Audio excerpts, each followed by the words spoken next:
सोचना यानी कि थिंकिंग, ये सिर्फ एक शब्द नहीं है ना?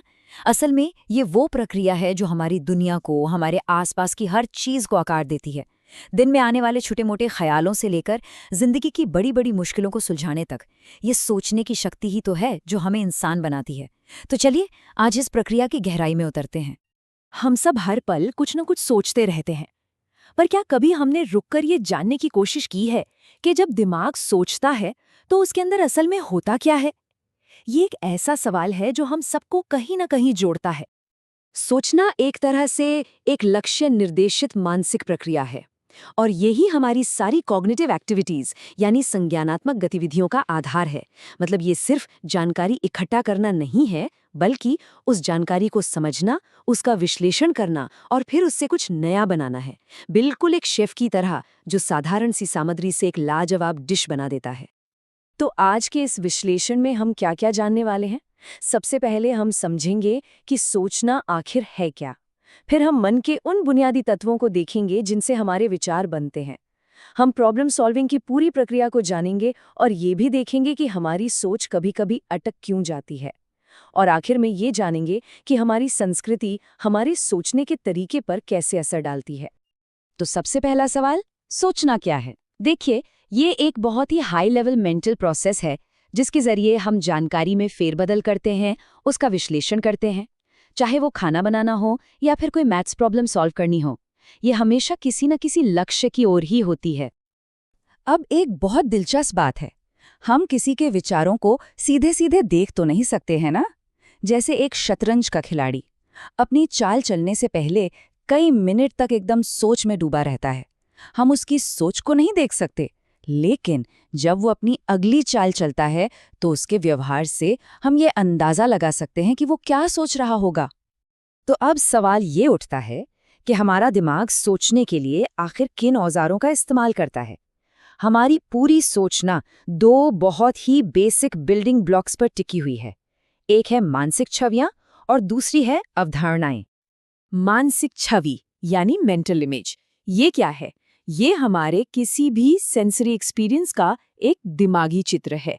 जैसे अगर मैं कहूं कि एक पेड़ पर बैठी बिल्ली की कल्पना करें, तो फौरन हमारे दिमाग में एक तस्वीर बन जाएगी। यही वो शक्ति है जो हमें किसी भी चीज के बारे में सोचने में मदद करती है, भले ही वो हमारे सामने मौजूद ना हो। और ये सिर्फ कल्पना तक ही सीमित नहीं है, ये हमारी रोजमर्रा की जिंदगी का एक बहुत बड़ा हिस्सा है। सोचिए, जब हम किसी को रास्ता बताते हैं तो हम अपने दिमाग में उस जगह का एक मेंटल मैप बना लेते हैं। ये मानसिक छवियों की शक्ति का एक बहुत ही बेहतरीन उदाहरण है। हमारा दूसरा बिल्डिंग ब्लॉक है अवधारणा यानी कि कॉन्सेप्ट। ये किसी भी कैटेगरी का एक मेंटल रिप्रेजेंटेशन है। जैसे हम सेब को फल की कैटेगरी में रखते हैं और मेज को फर्नीचर की। ये अवधारणाएं हमारे ज्ञान को ऑर्गेनाइज करने में मदद करती हैं, ठीक वैसे ही जैसे एक लाइब्रेरी में किताबें सब्जेक्ट के हिसाब से रखी जाती हैं। इससे हमारी सोच बहुत तेज और कुशल हो जाती है। तो अब जब हम ये जान गए हैं कि सोच के बिल्डिंग ब्लॉक्स क्या हैं, तो चलिए देखते हैं कि हम समस्याओं को सुलझाने के लिए इनका इस्तेमाल कैसे करते हैं। प्रॉब्लम सॉल्विंग एक बहुत ही सिस्टमैटिक प्रक्रिया है। मान लीजिए टीचर्स डे के लिए एक नाटक करना है, तो पहला कदम क्या होगा? हम समस्या को पहचानेंगे कि भाई एक नाटक करना है। दूसरा कदम, हम समझेंगे कि कहानी क्या होगी, कलाकार कौन होंगे, बजट कितना होगा। इसके बाद हम अलग अलग नाटकों के बारे में सोचेंगे और उनकी प्लानिंग करेंगे। फिर हम सारे ऑप्शंस को देखेंगे और जो सबसे अच्छा लगेगा उससे चुनकर उस पर काम शुरू कर देंगे। नाटक के बाद हम देखेंगे कि नतीजा कैसा रहा, क्या सफल रहा, और आखिर में इस अनुभव से सीखेंगे ताकि अगली बार और बेहतर कर सकें। लेकिन सोचना हमेशा इतना सीधा और आसान नहीं होता। कई बार हमारी सोच एक जगह आकर जैसे अटक सी जाती है। चलिए उन आम दिमागी रुकावटों को समझते हैं जिनका सामना हम सब करते हैं। चलिए इसे खुद अनुभव करते हैं। इस स्लाइड पर 9 डॉट्स हैं। चैलेंज ये है कि पेंसिल उठाए बिना सिर्फ 4 सीधी लाइनों का इस्तेमाल करके इन सभी 9 बिंदुओं को जोड़ना है। एक बार कोशिश करके देखिए, चाहे तो थोड़ा रुककर सोच सकते हैं। ये उतना आसान नहीं है जितना लग रहा है। अगर ये पहेली मुश्किल लगी तो इसकी वजह है मानसिक विन्यास, या जिसे हम मेंटल सेट कहते हैं। होता क्या है कि हम अक्सर उन्हीं तरीकों से समस्याओं को हल करने की कोशिश करते हैं जो पहले काम कर चुके हैं। इस पहेली को सुलझाने के लिए हमें इन बिंदुओं से बने हुए काल्पनिक बक्से के बाहर सोचना होगा। तो हमने देखा कि दो मुख्य बाधाएं हैं जो हमारी सोच को रोक सकती हैं। पहली तो है ये मेंटल सेट, जो हमें नए और क्रिएटिव समाधान देखने से रोकती है, और दूसरी है मोटिवेशन की कमी। अगर हम प्रेरित ही नहीं हैं तो कोई भी मुश्किल आने पर हम बहुत जल्दी हार मान लेते हैं। अब कुछ और भी ज्यादा दिलचस्प बात करते हैं। क्या कोई जानता है कि हमारी संस्कृति भी हमारे सोचने के तरीके पर बहुत गहरा असर डाल सकती है? एक बहुत ही मशहूर स्टडी में अमेरिकी और जापानी छात्रों को पानी के अंदर का ये सीन दिखाया गया और उनसे कहा गया कि वो इसका वर्णन करें। जानते हैं क्या हुआ? उनके जवाबों ने सोचने के दो बिल्कुल अलग अलग तरीकों को सामने लाकर रख दिया।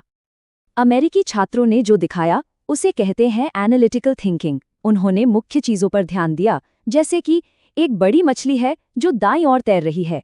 वहीं दूसरी तरफ जापानी छात्रों ने होलिस्टिक थिंकिंग का प्रदर्शन किया। उन्होंने बैकग्राउंड और पूरे कॉन्टेक्स्ट पर ध्यान दिया, जैसे पानी हरा था और नीचे पत्थर थे। ये दिखाता है कि हमारी संस्कृति ये तय कर सकती है कि हम दुनिया को कैसे देखते हैं। तो हमने सोच की बुनियाद से लेकर उसकी जटिलताओं तक का एक पूरा सफर तय किया है। अब इन बड़ी बड़ी अवधारणाओं से ध्यान वापस अपनी अंदरूनी दुनिया पर लाते हैं। सोचना एक बहुत ही शक्तिशाली औजार है। ये वो आर्किटेक्ट है जो हमारी हकीकत का, हमारी रियलिटी का निर्माण करता है। तो सवाल ये है कि अब जब हम अपने इस अंदरूनी आर्किटेक्ट को बेहतर ढंग से समझते हैं तो इस शक्ति का इस्तेमाल क्या बनाने के लिए करेंगे?